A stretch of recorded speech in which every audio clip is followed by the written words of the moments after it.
Everyone, तो कैसे हैं आप सब। आई होप आप सभी बहुत अच्छे होंगे। आज हम लोग करंट अफेयर्स की अगली क्लास करने वाले हैं। इसमें हम लोग अक्टूबर और नवंबर के करंट अफेयर्स को क्वेश्चन आंसर की फॉर्म में पढ़ेंगे। ये जो करंट अफेयर्स है आने वाले एग्जाम्स के लिए बहुत इंपॉर्टेंट होने वाला है, तो आप लोग अपने नोट्स भी बनाते चलिएगा। साथ के साथ यदि आप चैनल पर पहली बार आए हैं तो मेरे चैनल को सब्सक्राइब कर दीजिएगा, वीडियो को लाइक कर दीजिएगा और बेल आइकन प्रेस कर दीजिएगा, जिससे कि आने वाले सभी वीडियोस की जानकारी आपको मिलती रहे। तो let's do not waste our time and let's forward to the class. तो अब आज हम अपनी क्लास शुरू करते हैं। हाल ही में पहला क्वेश्चन हम देखेंगे। हाल ही में अखिल भारतीय उच्च शिक्षा सर्वेक्षण 2020-21 खबरों में रहा है। निम्नलिखित में से किससे संबंधित है?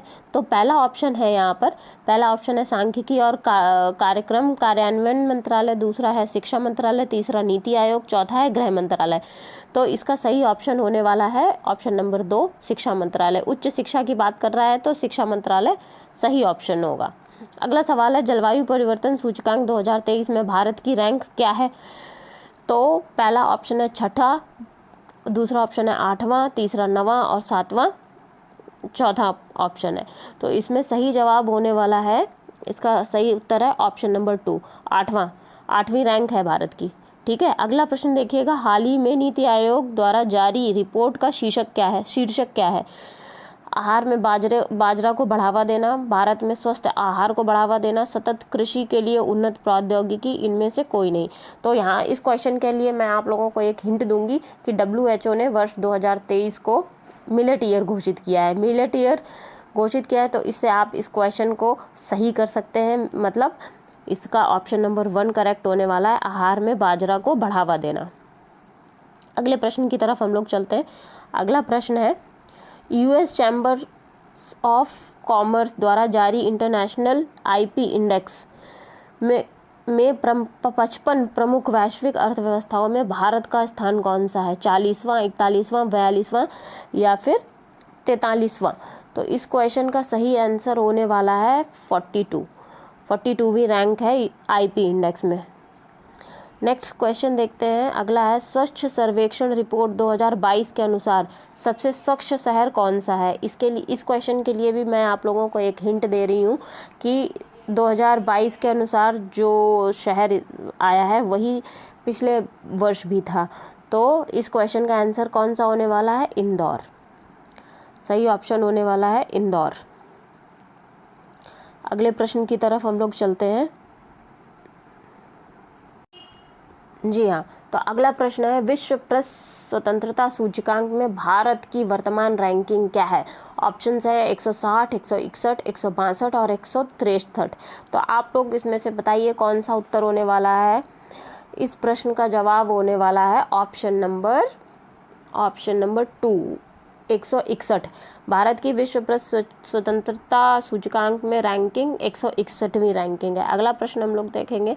अगला प्रश्न है, निम्नलिखित में से कौन त्रैमासिक अखिल भारतीय आवास मूल्य सूचकांक HPI प्रकाशित करता है, जिसका उद्देश्य भारतीय शहरों में आवास मूल्य संकेतकों को ट्रैक करना है? तो पहला क्वेश्चन है राष्ट्रीय आवास बैंक, जिसको NHB बोलते हैं, नेशनल हाउसिंग बैंक।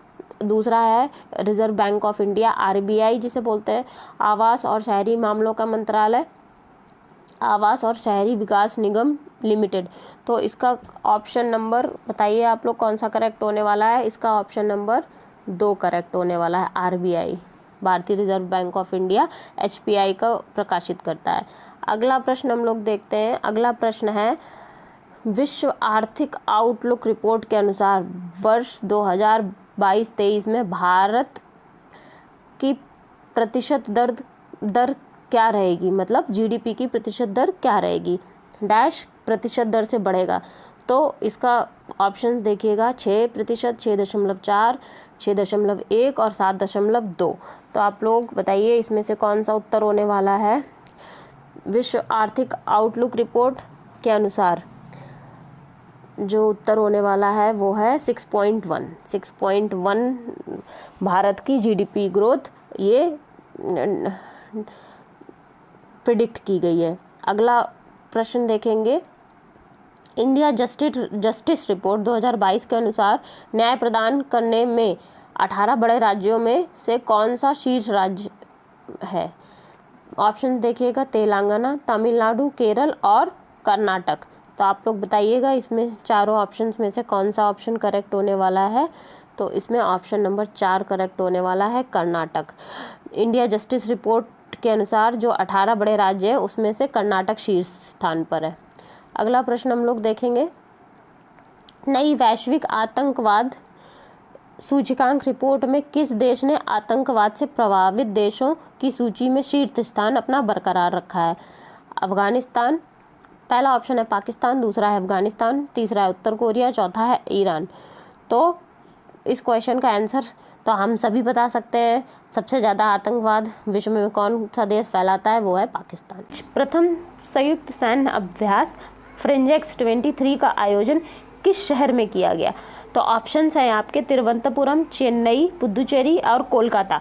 तो इस प्रश्न का जो सही उत्तर होने वाला है वो है तिरुवनंतपुरम। तिरुवनंतपुरम में इंडियन आर्मी एंड फ्रांसीसी सेना के बीच में फ्रेंजेक्स अभ्यास का नाम है, वर्ष 2023 इसका वर्जन था।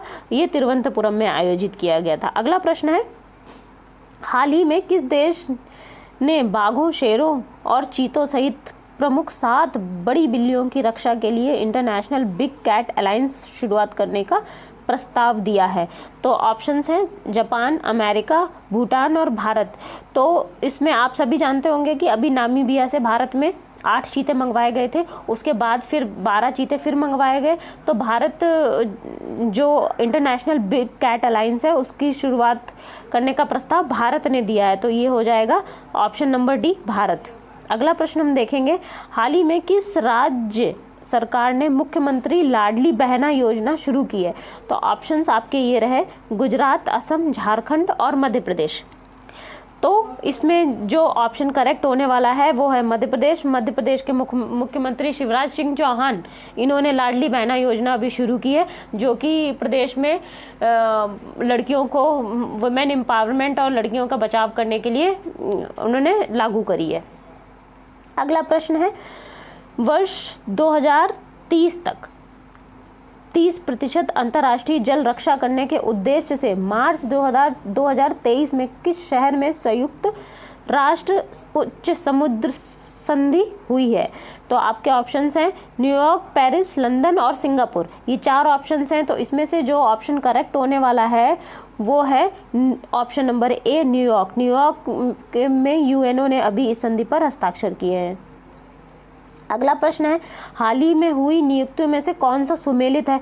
तो अभी बताना है, 2 लिस्ट यहाँ पे आने वाली हैं और सही सुमेलन हमें पता करना है।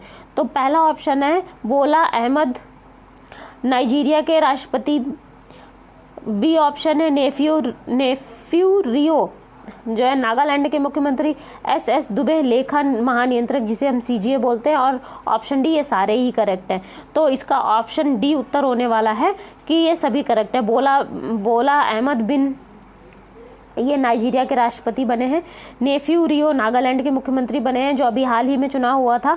और एस दुबे जो हैं लेखा महानियंत्रक बने हैं, सीजीए जिनको बोलते हैं। इसलिए प्रश्न नंबर 5 का ऑप्शन डी करेक्ट हो जाएगा। अगला प्रश्न है, मार्च 2023 में पारंपरिक चिकित्सा पर पहला SCO B2B सम्मेलन और एक्सपो कहाँ आयोजित किया गया है?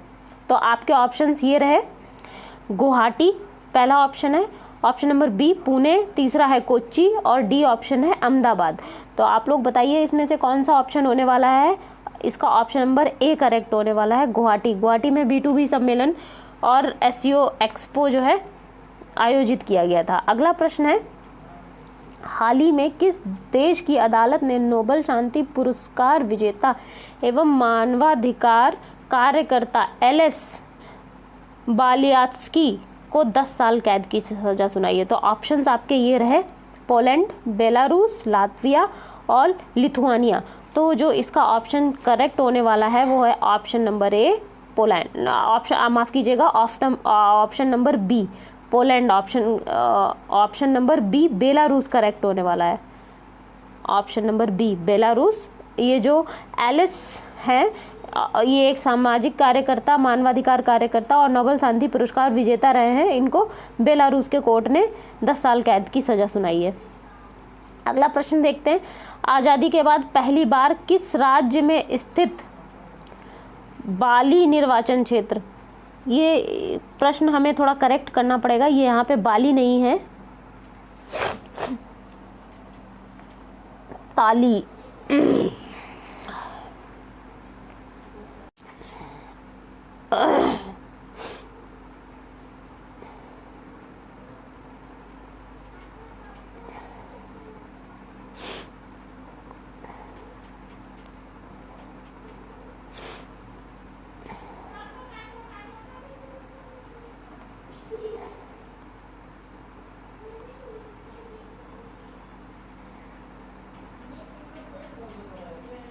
अब अपने अगले प्रश्न की ओर चलते हैं। अगला प्रश्न है प्रश्न नंबर 15। क्वेश्चन नंबर 15 को देखते हैं, जो कि इस प्रकार है, भारत की राष्ट्रपति श्रीमती द्रौपदी मुर्मू ने 7वें अंतर्राष्ट्रीय धम्म सम्मेलन का उद्घाटन कहाँ किया है? तो आपके ऑप्शंस इस प्रकार हैं। Option number A Lucknow, B Bhopal, C Gandhinagar और डी बोधगया। तो इस प्रश्न का करेक्ट ऑप्शन होने वाला है ऑप्शन नंबर बी भोपाल। यहाँ पे धम्म सम्मेलन की बात कर रहा है, तो यहाँ पे कंफ्यूज बिल्कुल मत होइएगा कि धम्म की बात कर रहा है तो बोध गया होगा। इस प्रश्न का अंतर्राष्ट्रीय धम्म सम्मेलन का उद्घाटन भोपाल में किया गया है, बोध गया में नहीं किया गया है।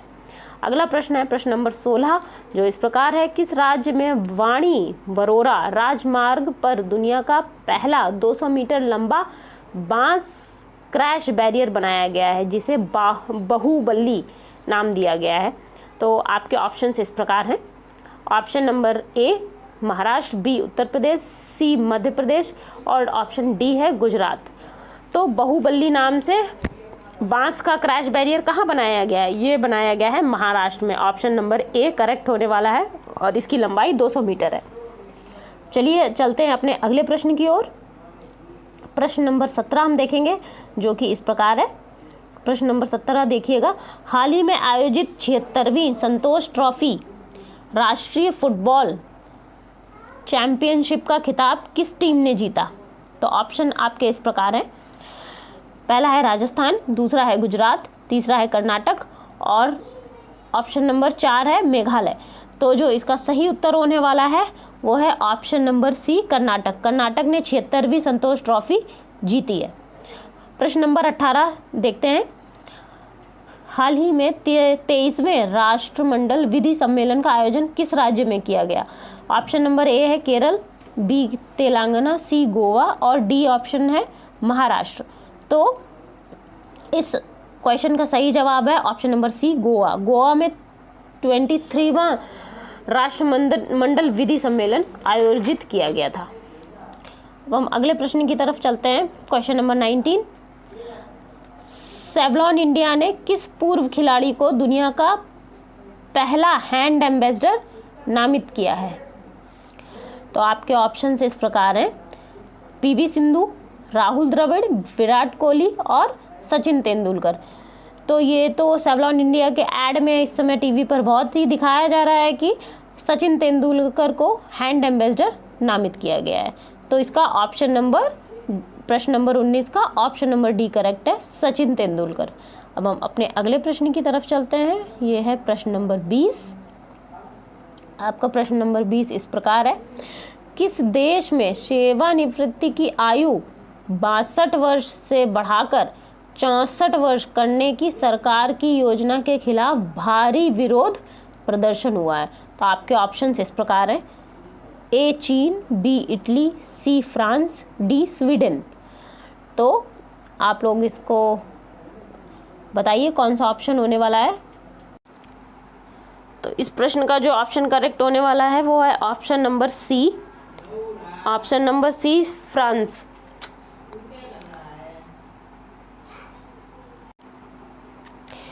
प्रश्न नंबर 21 देखते हैं, नौसेना कमांडरों के सम्मेलन 2023 में का पहला चरण आयोजित किया गया है आईएनएस विक्रांत, आईएनएस सिंधु ध्वज, आईएनएस विक्रमादित्य पर या फिर आईएनएस विराट पर? तो इसका ऑप्शन नंबर ए करेक्ट होने वाला है, आईएनएस विक्रांत। आईएनएस विक्रांत पर नौसेना कमांडर 2023 का सम्मेलन का पहला चरण आयोजित किया गया है। अगला प्रश्न है प्रश्न नंबर 22। तो इस प्रश्न को देखते हैं। निम्नलिखित में से किस महिला हॉकी खिलाड़ी के नाम पर उत्तर प्रदेश के रायबरेली में हॉकी स्टेडियम बनाया गया है? आपके ऑप्शंस ये रहे। ए ऑप्शन है सविता पूनिया, बी है रानी रामपाल, सी है वंदना कटारिया और ऑप्शन नंबर डी है निक्की प्रधान। तो इस प्रश्न का सही उत्तर होने वाला है रानी रामपाल, बी ऑप्शन रानी रामपाल। तो अगला प्रश्न देखते हैं क्वेश्चन नंबर 23। महिला प्रीमियर लीग WPL के संबंध में कौन सा कथन सत्य है? ऑप्शन नंबर ए है पहला सीजन मुंबई और नवी मुंबई में खेला जा रहा है। ऑप्शन बी है इसका स्वामित्व और संचालन भारतीय क्रिकेट कंट्रोल बोर्ड BCCI द्वारा किया जा रहा है। ऑप्शन नंबर सी है इसमें 5 फ्रेंचाइजी हिस्सा ले रही हैं और आपका ऑप्शन नंबर डी है उपयुक्त सभी। तो जब भी अभी WPL हुआ था महिला प्रीमियर लीग, तो इसका पहला सीजन मुंबई और नवी मुंबई में खेला गया था, ये बात बिल्कुल सही है। इसका स्वामित्व और संचालन भारतीय क्रिकेट कंट्रोल बोर्ड द्वारा BCCI के द्वारा किया जा रहा है, ये भी सही है।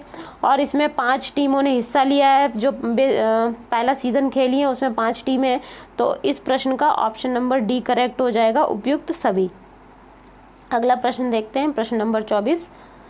किस खिलाड़ी ने 2022 का BBC Indian sports women of the year खिताब जीता है? तो आपके ऑप्शंस ये रहे। पहला ऑप्शन है मीराबाई चानू, दूसरा है कर्णम मल्लेश्वरी, तीसरा है PV सिंधु और डी ऑप्शन है मैरी कॉम। तो इस प्रश्न का जो आंसर है वो है आपका Mirabai Chanu, option number A correct है। 25वां प्रश्न हम लोग देखते हैं। राष्ट्रपति द्रौपदी मुर्मू ने 4 मार्च 2023 को जल शक्ति अभियान कैच द रेन 2023 का शुभारंभ किया। इसके संबंध में कौन सा कथन सत्य है? ऑप्शन नंबर ए है वर्ष 2023 का थीम 2023 की थीम पेयजल के लिए स्रोत स्थिरता है। ऑप्शन बी है इसकी tagline catch the rain where it falls when it falls है। ऑप्शन नंबर सी है यह अभियान राष्ट्रीय जल मिशन जल शक्ति मंत्रालय द्वारा कार्यान्वित किया जा रहा है। ऑप्शन नंबर सी है उपयुक्त सभी। तो इसका जो उत्तर होने वाला है वो है ऑप्शन नंबर डी उपयुक्त सभी। ऊपर दिए गए तीनों कथन सही है, इसलिए ऑप्शन नंबर डी करेक्ट है। अगला प्रश्न देखते हैं। भारत के नेतृत्व में क्वाड के सदस्य देशों के विदेश मंत्रियों की बैठक में आयोजित की गई, जिसकी अध्यक्षता विदेश मंत्री S जयशंकर ने की। तो हमें शहर का नाम बताना है जहां पर क्वाड की बैठक आयोजित की गई। तो ऑप्शन नंबर ए है बंगलुरु, बी है अहमदाबाद, सी है नई दिल्ली और ऑप्शन नंबर डी है वाराणसी। तो ये जो बैठक आयोजित की गई है ये नई दिल्ली में आयोजित की गई है। तो प्रश्न नंबर 26 का ऑप्शन नंबर सी नई दिल्ली करेक्ट है। तो आप चलते हैं अपने अगले प्रश्न की ओर। अगला प्रश्न है प्रश्न नंबर 27, जो इस प्रकार है। हाल ही में किस राज्य सरकार ने पहला मदर मिल्क बैंक स्थापित करने की घोषणा की है? तो आपके ऑप्शंस ये रहे। Option A Punjab, option number B है उत्तराखंड, सी है गुजरात और डी है उत्तर प्रदेश। तो इसका सही उत्तर है option number B Uttarakhand. Uttarakhand ने पहला मदर मिल्क बैंक स्थापित करने की घोषणा की है। अभी ये बैंक स्थापित हुआ नहीं है, सिर्फ घोषणा हुई है। चलते हैं अगले प्रश्न की ओर। अगला प्रश्न है प्रश्न नंबर 28। प्रश्न नंबर 28, सुप्रीम कोर्ट की 5 सदस्यीय संवैधानिक बेंच के ऐतिहासिक फैसले के अनुसार चुनाव आयुक्त और चुनाव आयुक्तों की नियुक्ति पैनल में कौन कौन शामिल होंगे? तो आपके ऑप्शंस कुछ इस प्रकार हैं। ऑप्शन ए प्रधानमंत्री, बी लोकसभा के नेता प्रतिपक्ष, सी सुप्रीम कोर्ट के मुख्य न्यायाधीश, ऑप्शन नंबर डी उपरोक्त सभी। तो इस प्रश्न का ऑप्शन जो करेक्ट है वो है ऑप्शन नंबर डी उपरोक्त सभी। अब हम अगला प्रश्न देखते हैं क्वेश्चन नंबर 29। क्वेश्चन नंबर 29 इस प्रकार रहा। वर्ल्ड हैप्पीनेस रिपोर्ट 2023 के संबंध में कौन सा कथन सत्य है? तो इसमें 2 कथन दिए गए हैं जो कि इस प्रकार है। पहला कथन है फिनलैंड को लगातार 6ठी बार शीर्ष स्थान प्राप्त हुआ है। और ऑप्शन नंबर 2 है भारत को 126वां स्थान प्राप्त हुआ है। ऑप्शन नंबर कथन नंबर 3 है डेनमार्क और आइसलैंड क्रमशः दूसरे और तीसरे पायदान पर हैं। तो इसमें से हमें बताना है कि कौन कौन से कथन सत्य हैं। तो जो ऑप्शन ए दे रखा है उसमें है केवल एक कथन सत्य है, बी में 1 और 2 दोनों सही हैं, और ऑप्शन सी में है केवल 2 सही है, और ऑप्शन नंबर डी कह रहा है 1, 2 और 3 तीनों सही हैं।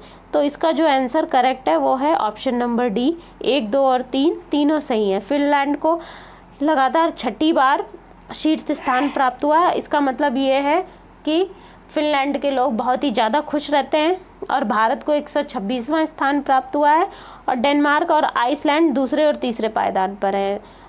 तो प्रश्न नंबर 26 का ऑप्शन नंबर डी 1, 2, 3 तीनों सही हैं। अब चलते हैं हम अगले प्रश्न की ओर।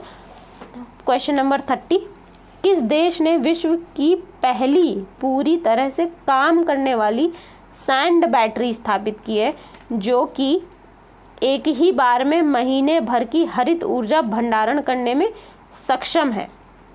तो आपके ऑप्शन इस प्रकार हैं। Option number A Denmark, B Finland, C Sweden, और ऑप्शन नंबर डी है नॉर्वे। तो इसका जो ऑप्शन करेक्ट है वो है option number B Finland. Finland ने सैंड बैटरी बनाई है जो कि महीने भर का ऊर्जा भंडारण एक बार में ही